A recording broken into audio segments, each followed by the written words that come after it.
Well, a new investment account for children could help transform generational wealth in the United States. And financial professional Ashley Terrell from Burns Estate Planning and Wealth Advisors is joining us to help break down what these new accounts mean for families and how they can be used. Ash, good to see you. Good to see you guys. So these are very important. Less than half of Americans have $1,000 saved for retirement. So this can really change the trajectory for some families. So if you are under the age of 18, you can get one of these Trump savings accounts. Your parents have to open it for you and claim you as a dependent on their taxes. And if you're born between 2025 and 2028, you can get that additional $1,000 from the federal government. Break down a little bit more about these accounts and the significance of them. Yeah, so like I mentioned, a lot of people aren't saving for retirement. A lot of people don't have access to compounding wealth, and this can be a situation, especially in retirement.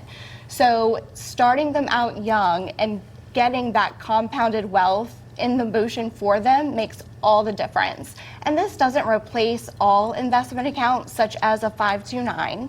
If education is important, make sure that you're still contributing to those 529s, but it can definitely be a vehicle to bridge that gap.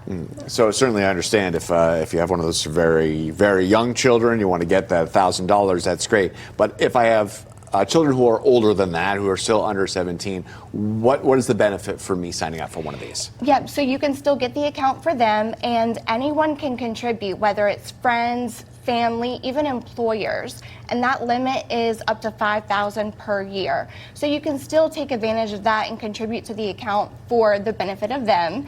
And then once they reach the age of 18, it's then converted to an IRA for them. Anything else parents should know about these new accounts? The biggest thing is don't let it replace any of the other planning that you're doing. Let this be something that you're doing in addition to that.